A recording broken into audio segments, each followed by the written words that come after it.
Oigan, ¿sí vieron que recientemente en la mañanera dieron a conocer que supuestamente disminuyeron de manera significativa los homicidios?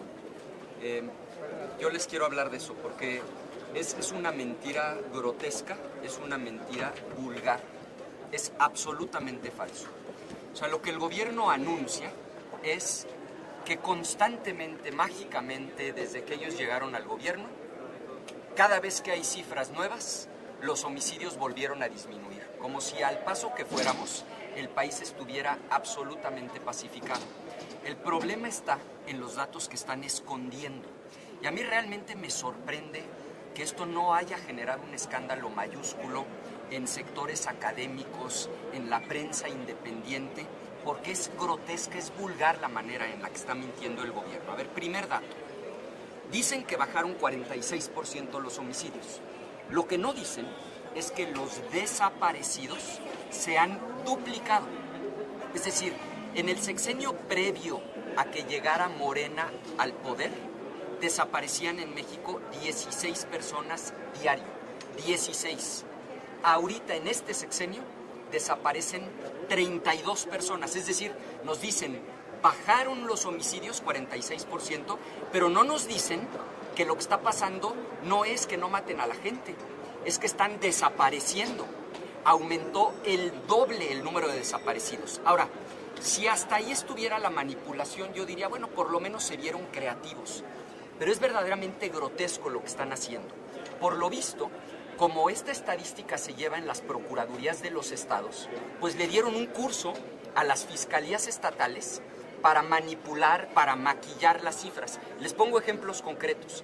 En Baja California Sur, primer cuatrimestre de 2026, nos dicen, ¿qué creen? Nos fue de maravilla. Solo hubo 17 homicidios. 17. ¿Saben qué no dicen? Que hubo 116 muertos, nada más que no les llaman homicidios, les llaman otros delitos que atentan contra la vida. 7 veces más muertos que ellos catalogaron como otros delitos que atentan contra la vida que homicidios. Al final son muertos, pero dicen ellos, bueno, en la estadística oficial nosotros no les vamos a llamar homicidios, porque esos son otros delitos que atentan contra la vida. Dijeran ustedes, bueno, nada más lo hicieron en Baja California Sur. En Chiapas, lo mismito. Nos dicen, miren, solamente hubo 126 homicidios dolosos en el primer cuatrimestre. 126. Pero no nos dicen que hubo el doble, o sea, 251 homicidios culposos. O sea, en el caso de Chiapas, lo que nos están diciendo es, bueno, sí mataron a muchísima gente, pero a la mayoría la mataron sin querer. Eso es un homicidio culposo. Y este gobierno solamente registra a los que mataron a propósito, que casualmente son solo la mitad. Hidalgo, otra vez la misma trampa. Dicen que solo hubo 74 en el primer cuatrimestre, pero cuando uno le rasca las cifras, hay 156, o sea, el doble, que clasificaron como otros delitos que atentan contra la vida. Michoacán, lo mismito.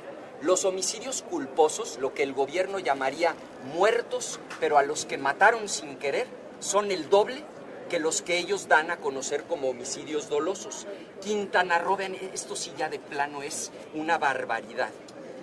Homicidios culposos 7 veces contra los homicidios dolosos. O sea, nos dicen en Quintana Roo, nos fue de maravilla, nada más mataron a 50 personas, pero ¿qué creen? Que hay otras 330 que ellos no cuentan, que también mataron, pero que según ellos las mataron sin querer.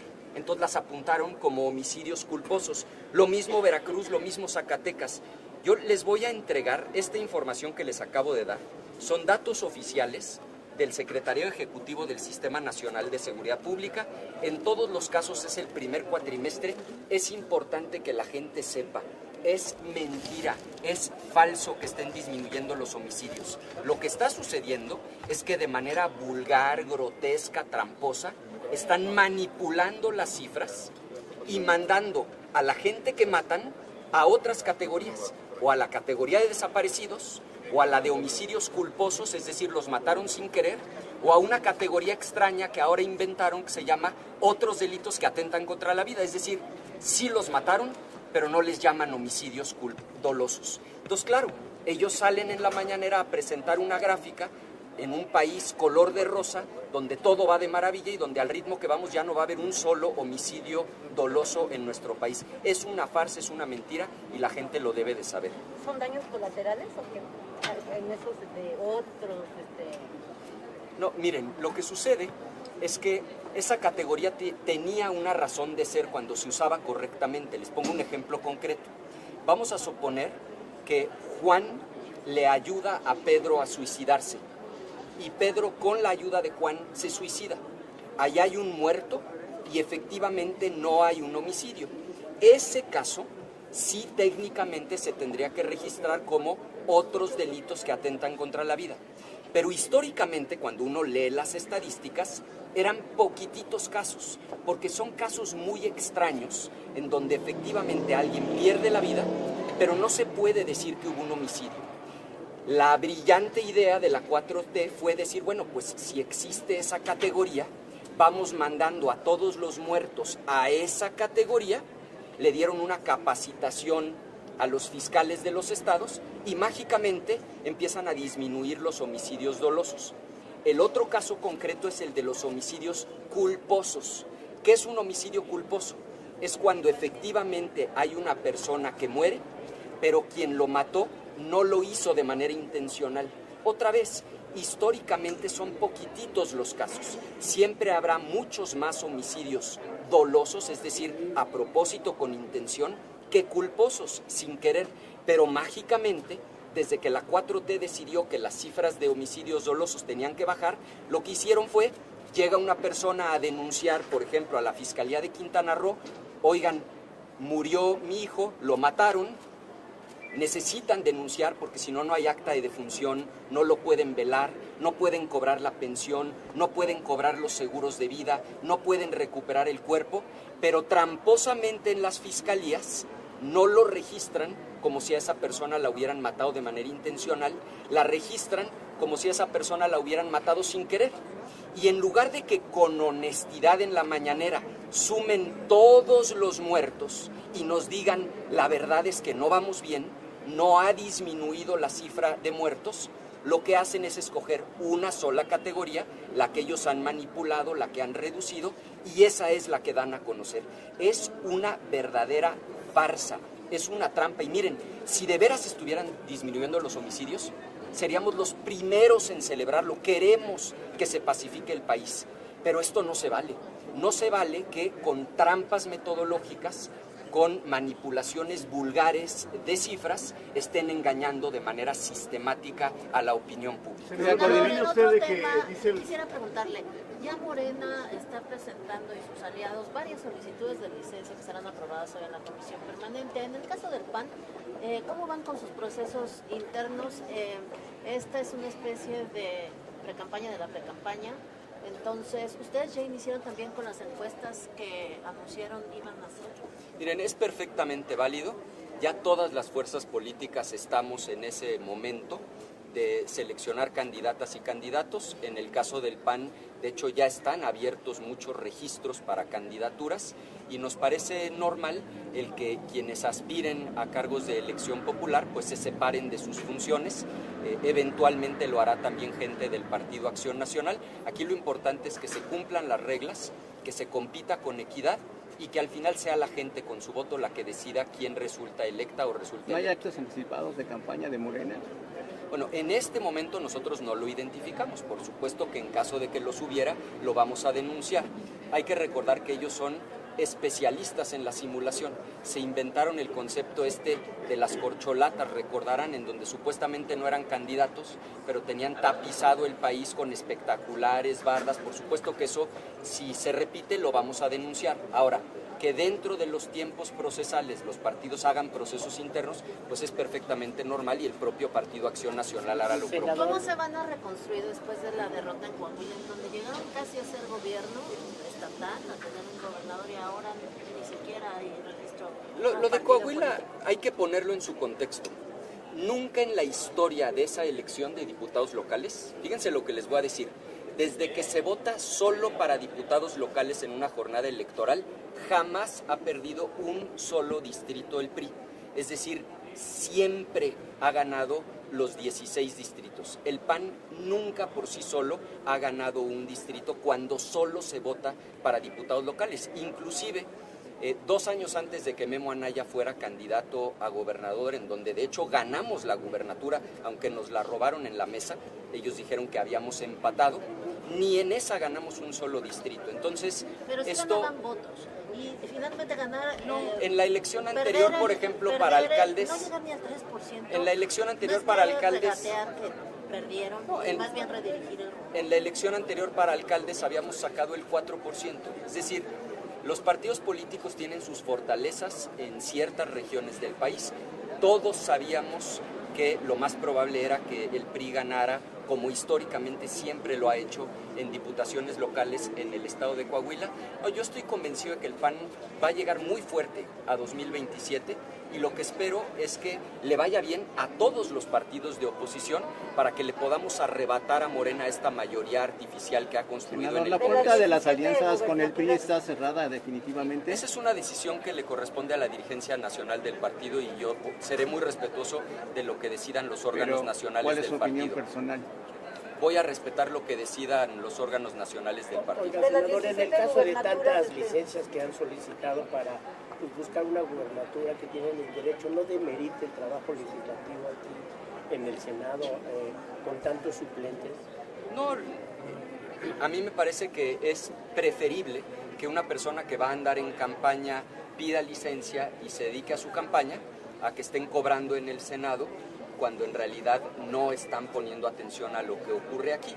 Quienes vamos a estar ejerciendo la función como senadores de tiempo completo, pues aquí nos quedamos. Y quienes busquen un cargo de elección popular, lo cual es legítimo, me parece muy razonable que se separen del cargo, que pidan licencia y que se vayan a la campaña. Pero los suplentes no tienen la experiencia como para presidir una sesión o un debate incluso. No, nosotros confiamos en que seguirá habiendo un trabajo legislativo ordinario aquí en el Senado.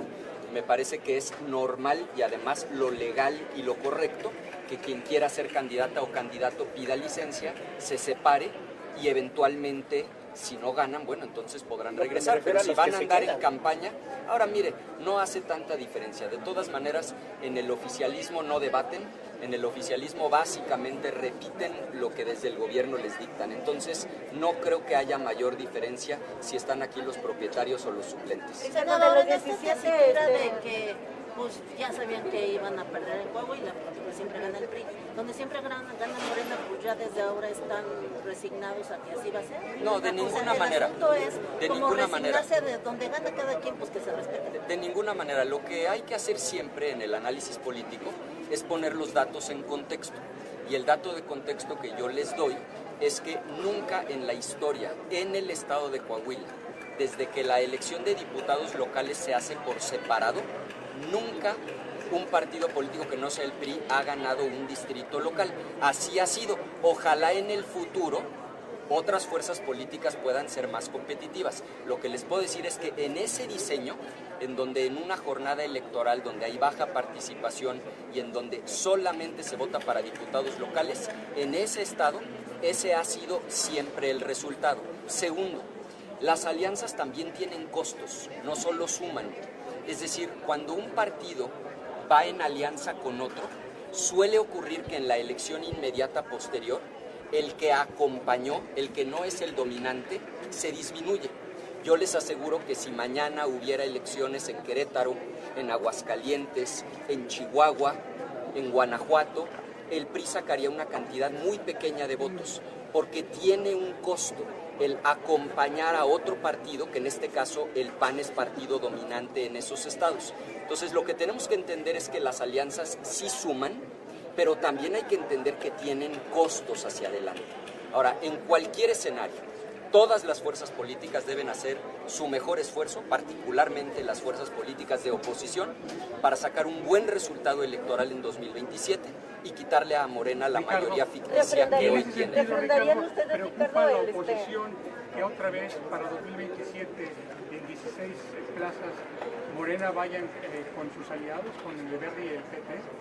No, yo estoy seguro de que Morena pasa por un muy mal momento, que la inmensa mayoría de los mexicanos hoy tienen claro que Morena se convirtió en un narcopartido, que están aliados con los criminales y creo que habrá un fuerte voto de castigo hacia Morena y hacia sus aliados en la elección de 2027 y estoy convencido de que se van a dar las condiciones para que en 2030 los saquemos del poder. Porque si queremos pacificar al país tenemos que sacar a los narcos del poder y para sacar a los narcos del poder hay que sacar a sus aliados políticos, hay que sacar a Morena del poder. Ricardo, aparte de refrendar los estados que ya tienen ustedes como gobierno, ¿a qué otros aspirarían? ¿Cuáles serían afines a ustedes? Bueno, el Partido Acción Nacional hará una lucha intensa en todos los estados en los que habrá elección. Esto inclusive de Coahuila, yo los invito a que revisen el dato de la elección de gobernador de Memo Anaya contra el actual senador Riquelme. Fue una elección que terminó literalmente empatada y 2 años antes el PRI ganó todos los distritos locales. Es decir, hay elecciones cuando particularmente solo se vota para diputados locales, que vota menos gente, son elecciones fundamentalmente de estructuras y normalmente el partido en el poder lleva una enorme ventaja. Eso no significa que no tengamos posibilidades de competir con mucha fuerza y con mucha determinación hacia adelante. Similar entonces en las 17 gubernaturas, aspiran por lo menos entonces a conservar Chihuahua, Aguascalientes. Bueno, por supuesto que sí. La primera prioridad es conservar las que hoy tenemos. En este caso de las que sí se disputan Aguascalientes, Querétaro y Chihuahua, eso es prioridad máxima y tenemos muy buenas posibilidades en muchas gubernaturas, incluyendo por ejemplo Baja California Sur, están dadas las condiciones para que podamos ganar la elección. Gracias. Oigan, les quiero regalar esta hojita, ojalá la puedan ver porque de veras que sí es... ¿Tú la repartes? Es increíble la manera en la que estos apellidos...